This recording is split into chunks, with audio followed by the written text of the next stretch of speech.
Hello, and welcome to See a Sea Monster, presented by the Whaling Museum and Education Center of Cold Spring Harbor. Today, we are going to explore some sea monster myths from around the world. We're going to talk a little bit about where these stories come from, why people tell them, and what might have inspired them that's out there in the real ocean. You guys ready to get started? Have you ever been afraid of monsters?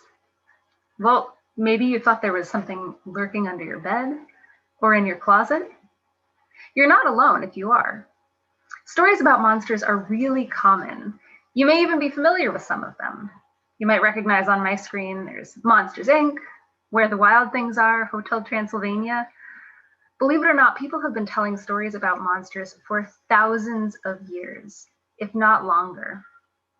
Most monster stories have one very important thing in common, though. They are a way of trying to explain the unknown. People tell stories about monsters when they don't really understand what's going on. People are afraid of what they don't know. That's why so many monster stories take place in the dark. Think about it. If you hear a mysterious rustling noise in the woods in the middle of night, you might not be able to see what's making that noise, and your brain, your imagination might come up with all kinds of different ideas about what scary thing is out there in those trees making that noise. That's really easy for us to imagine, even when the real answer is probably just a squirrel or something like that. Things usually aren't nearly as scary as they seem once you really know what they are. Most stories about monsters are really about animals or natural phenomena, things that happen in the world like weather, that science isn't able to explain yet. People tell these stories because they want to try to figure out a way to explain what's going on, even before they really understand what it really is. So we're going to take a look at some of these stories today. Starting, of course, with sea monsters. Have you ever heard any stories about sea monsters before? The sea, the ocean, is a great place for monster stories because we know so little about it. You may have heard before that people know more about outer space than they do about what's going on under the sea. And all of that mystery, all of that unknown, makes for the perfect setting for monster stories. There are a lot of stories about monsters that happen under the water. And you may have heard of some of them. Like, anybody recognize this? The Loch Ness Monster. Now, to be fair, this doesn't really happen in the ocean. Loch Ness is a lake. It is one of the biggest, deepest lakes in Scotland. It's also one of the murkiest because a lot of peat from the surrounding soil, a lot of dirt, makes its way into the water, making this water very, very difficult to see through. Now, most people agree that the Loch Ness Monster is completely made up, but that doesn't stop people from looking for it or telling stories about it. And it's not really that surprising when you consider that there's this huge body of water that people really have no way of knowing what's going on inside. Some other stories are a really good way to show what happens when there's a real animal out there, but science doesn't know for sure that it exists yet. This is the case with the Kraken. Has anybody ever heard of this monster? Scandinavian sailors have been telling stories about the Kraken for centuries, a gigantic monster with tentacles that's strong enough to pull ships down to the bottom of the ocean. And for a really long time, people thought that these stories were made up, just like the Loch Ness Monster. Little by little, however, more and more evidence came to light to suggest that there may really be a creature out there that was a gigantic squid. Now, today, you and I have probably heard of the giant squid. We know that it is a real creature, but for a really long time, people didn't know for sure that the giant squid existed. It wasn't until 2004 that anybody was able to get even a photograph of it. So before then, that's just, a couple years ago. Before 2004, people weren't really sure that it existed. And because they weren't sure, they made up stories that made it seem a lot more dangerous than it really is. The giant squid is pretty giant, but it's not big enough to pull a ship down under the water. Now, this is also true of monsters like the megalodon. You may have heard of this prehistoric shark. There have been a lot of monster tales told about it recently. This was a gigantic shark that lived millions of years ago. We've got fossils of this shark's teeth, but very little else. And so people like to fill in the gaps between those bits of evidence. We don't know that much about it. And so people like to make up stories, making this shark seem much more monstrous than it probably was. And this happens a lot. People like to tell stories and exaggerate, make things seem scarier, bigger, more dangerous than they really are. Let's take a look at some other sea monsters from throughout time. Now, this is an image that was published in 1544, almost 500 years ago. It was published in a book called the Carta Marina, Map of the Ocean. This was a guidebook for sailors, and this picture is supposed to show sailors what kinds of monsters they might encounter if they're sailing out at sea. Now let's take a close look at some of these animals. Some of them are really familiar, like this guy right here. This is probably a lobster, right? A lot of us have seen lobsters before. We know what they are, we know what they look like, and that's really easily recognizable. Although if you had never seen a lobster before, you can imagine that they would seem pretty monstrous, pretty weird. Let's look at some of the other animals. Let's look at this creature right here. This is pretty unrecognizable. This doesn't look like many things that we're familiar seeing out in the ocean. There's one clue, though, that tells us what this creature and some of the other creatures on this map might be. And that's the water spouts. Right? We look at this water spout, and today we can say this is probably a whale. Doesn't look exactly like whales that we're used to seeing in books and on TV and in photographs, though. And that tells us a couple things. It tells us that the person who drew this picture had probably seen a lobster before, right? And was able to imagine what a gigantic lobster looked like. But they had probably only seen a whale's spout way off in the distance. And they didn't know what creature made that spout of water. And so they had to imagine what kind of giant animal was able to make those spouts. And as you can see, their imagination kind of got away from them a little bit. Let's take a look at one of the monsters in this story, Pinocchio.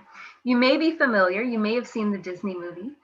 This is an older story though. It's based on a book. The movie was based on a book that was written in 1883 by Italian author Carlo Collodi. It's called The Adventures of Pinocchio. You can see one of the early images, one of the early illustrations here.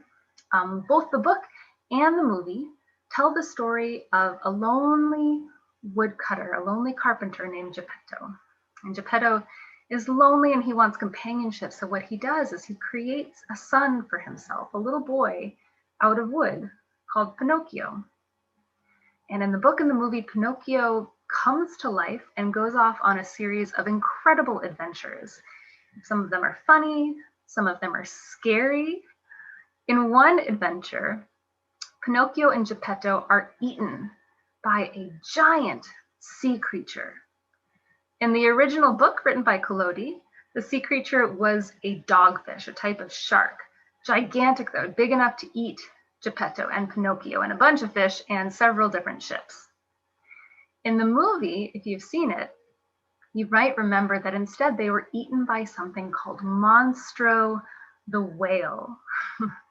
This creature is probably based on a real life animal, an animal called the sperm whale. Although in the movie, it got blown way out of proportion. These whales have been around for a very long period of time, and people who had only seen them maybe far off in the middle of the ocean or had only heard stories had them in their minds become much bigger and much scarier than they actually are in real life. So let's meet a sperm whale right now. Let's take a look at what these creatures really are. Sperm whales are actually only the second biggest whale in the world. They're still not quite as big as the blue whale. They are massive though. You can see in this picture the size of a sperm whale versus the size of a person and versus the size of an elephant. So they're really big. They're much bigger than an elephant, much bigger than a person. They do have teeth, which is probably one of the reasons that people find them so scary. Sperm whales are not known to eat humans, but they're pretty frightening if you don't really understand them. And there are a lot of stories, not just Pinocchio, that feature gigantic whales with big, big teeth as sort of a scary beast that's out to get you. And this is what happens when people don't really understand what sperm whales are. They're not really out to get you, but if you don't know that and you just see this giant creature, you may not know what's going on and you might be kind of scared. There are other sea creatures, sea monsters that are inspired by real animals out there. But there are also sea creatures, sea monsters that are inspired not by animals that people don't understand, but by things that happen in the world, natural phenomena that people don't know how to explain. We're going to take a look at a natural phenomenon that becomes a very scary monster in a story called The Odyssey. You may have heard of this story. This is a very old tale. The Odyssey is an epic poem written in ancient Greece about 5,000 years ago. The story, The Odyssey, follows the adventures of a man named Odysseus. Odysseus is the king of an island in Greece called Ithaca. And Odysseus, along with other Greek kings, went away from Greece to fight in the Trojan War. So he left his home, he left his family to travel across the ocean and fight in a war. Now, the Greeks ended up winning the Trojan War, which was good for Odysseus. But unfortunately, after the war was over, it took him 10 years to make it home. Not because his home in Ithaca was terribly far away from Troy, but because on the way he encountered a number of terrible and unfortunate events. He had to fight against monsters like a cyclops. He was held captive by sea nymphs.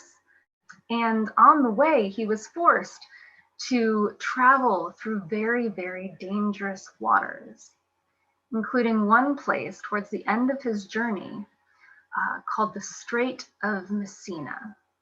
Now, according to the Odyssey, Odysseus had to steer his ship through this very narrow channel. On each side of the channel was a different kind of sea monster. On one side of the channel lived a terrible serpent called Scylla. Scylla was a 6-headed sea monster that loved to eat up sailors. Anytime a ship sailed by, Scylla, each of her 6 heads, would gobble up a sailor from the ship, meaning that if you sailed past Scylla, 6 of your crew were going to get eaten. Now, Odysseus thought, well, I don't necessarily want to lose 6 men to Scylla, so I'll just sail on the other side of the channel.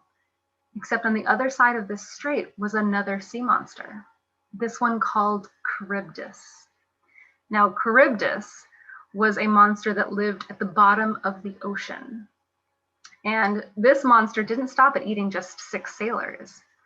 Whenever a ship sailed over where Charybdis was, the story went, Charybdis would open its mouth and suck down all of the water immediately above it, along with whatever ship was there.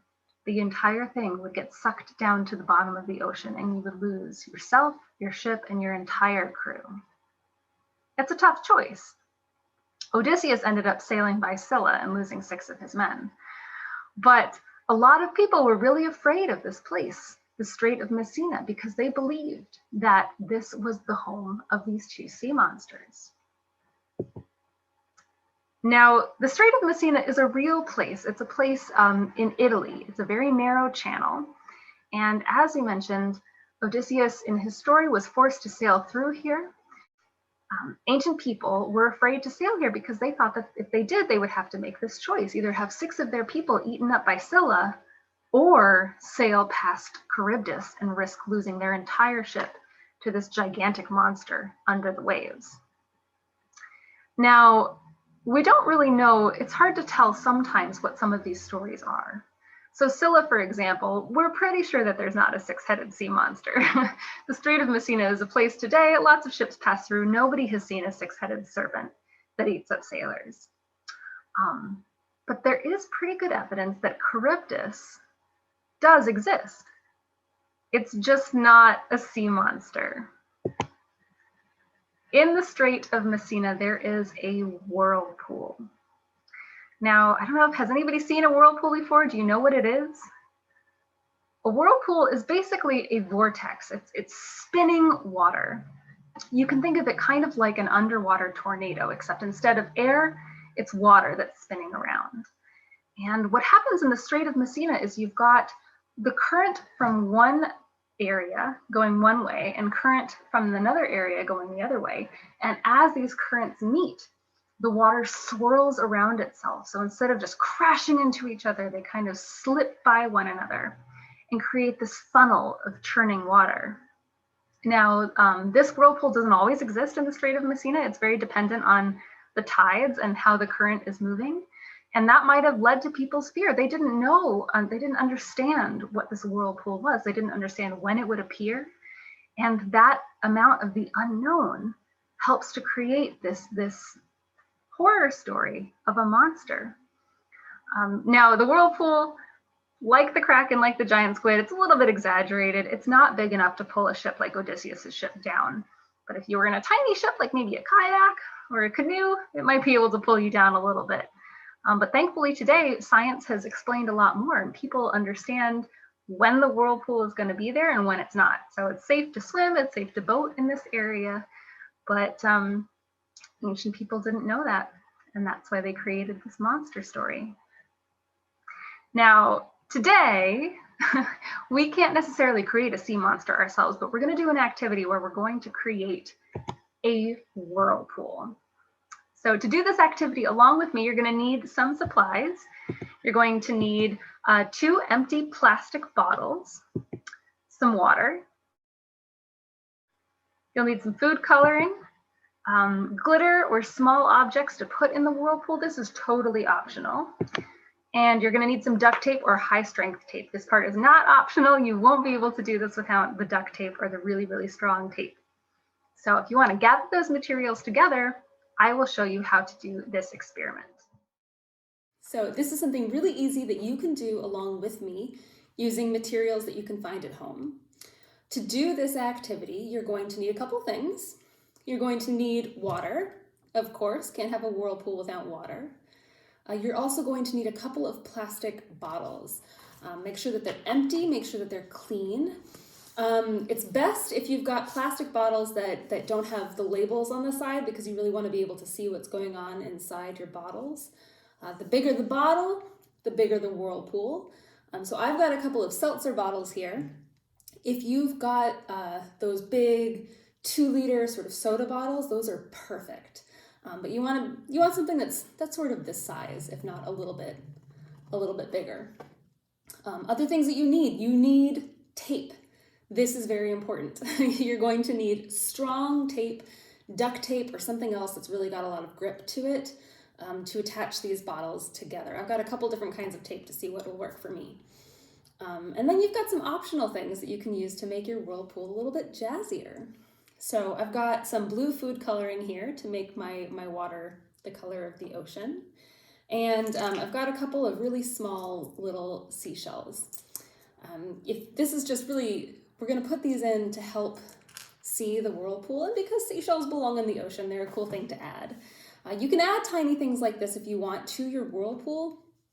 You want to make sure though that they're small enough to easily fit through the opening of whatever bottle you have. If they're too big and they kind of require a little bit of movement to shake them out, they're going to create an obstruction in the neck of the bottle, and you don't want that. So if you add something to it like a seashell, make sure it's really tiny. You ready to get started? Great. So first things first, you're going to take your bottles and make sure that the caps are off. We actually don't need the caps at all, so I'm just going to put those over to the side there. And then starting with one bottle, we are going to take our water and fill this bottle up about 3/4 of the way full, okay? You don't want it to be all the way full to the top, but you want to have more than half filled with water. So here we go.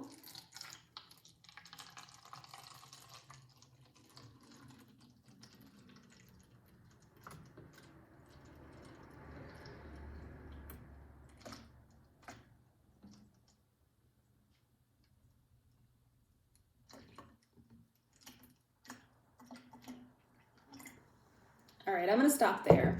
I should have mentioned before that if you're going to do this activity, it can get kind of messy. So make sure that you're doing it in a place that where it's okay to get kind of messy. So a kitchen, a bathroom, somewhere that's easy to clean up. Make sure that your grown-up is okay and knows that you might get a little bit messy with this. So I've got my bottle filled, 3/4 of the way filled with water. This is the time to add a little bit of food coloring if you want to.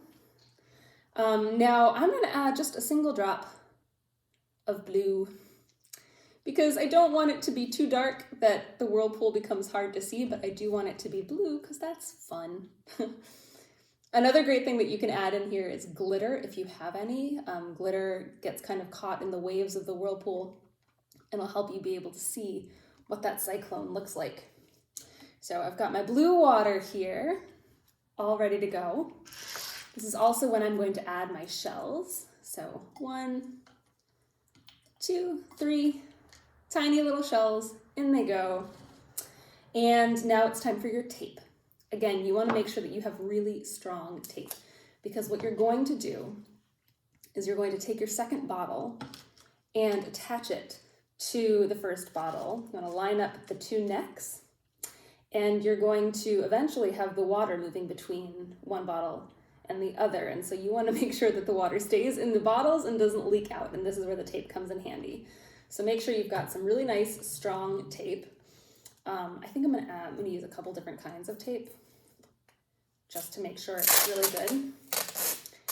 Again, if you've got duct tape, this is a great place for that. It's nice and strong and flexible and usually doesn't allow too much in terms of leakage. We don't want leaks. So put the tape around the neck of the bottle, making sure that, again, the two mouths of the bottle are nicely lined up. So I've got my first round of tape. I'm going to keep adding some more tape. The more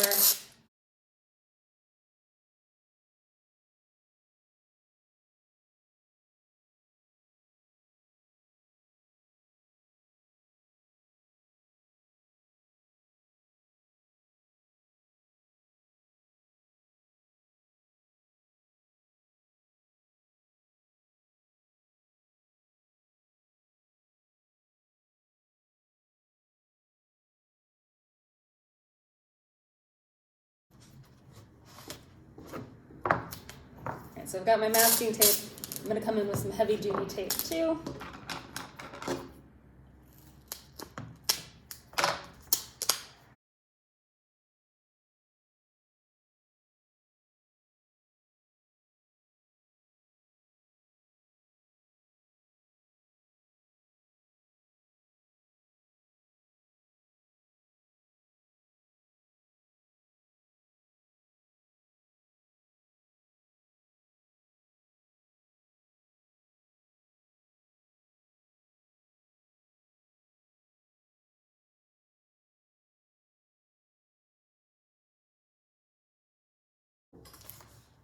This may seem like overkill to you, but you really just,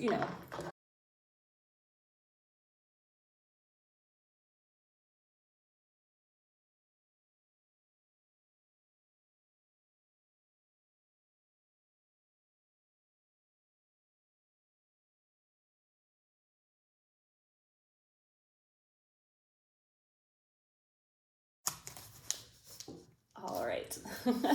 So how do you know that you have enough tape? Well, easiest way is to just flip it over. Okay. Not a lot of water escaped. That means that we're probably good. So I don't know if you saw what happened when I just flipped it over. I'm going to do it again, and I want you to watch carefully what happens to the water inside, because it does move from one bottle to the next, but it's not a whirlpool yet. So we're going to just flip it over.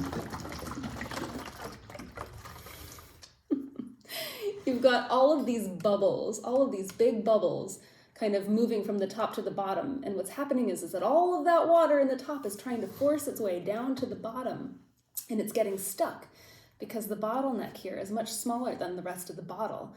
And so as water forces itself around other bits of water, you get these big bubbles of air trying to escape. I'm going to do it again and watch carefully.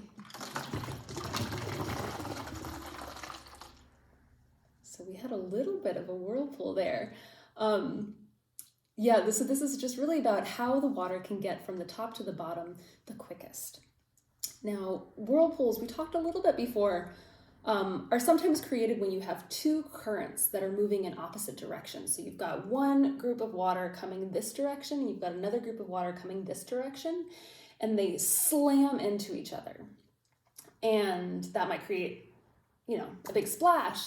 But usually what happens is that they kind of find a way to move around each other. So this water goes here and this water goes there, and as they move, they create the swirling effect. And that's what we're going to try to replicate in here. So the next time you flip your bottle over, what I want you to do is flip it over, but then turn it around, kind of like you're stirring something in a big bowl. And hopefully that turning motion will create a whirlpool spout in the top of the bottle. Okay, so we're going to flip it over, stir it, and whoa! So that's it. A couple things happened. You might have noticed that we didn't have the same sort of violent bubbles that come, if you just flip it over, you get these big bubbles. It's really loud, and you got a lot of movement in the water at the top. But a whirlpool really kind of makes the water go in a sort of orderly manner in this cyclone from the top bottle down to the bottom bottle. And so it's a lot quieter, it's a lot smoother. But if you're one of those shells stuck in that vortex, you're probably not going to have too good of a time. It might suck you down to the bottom of the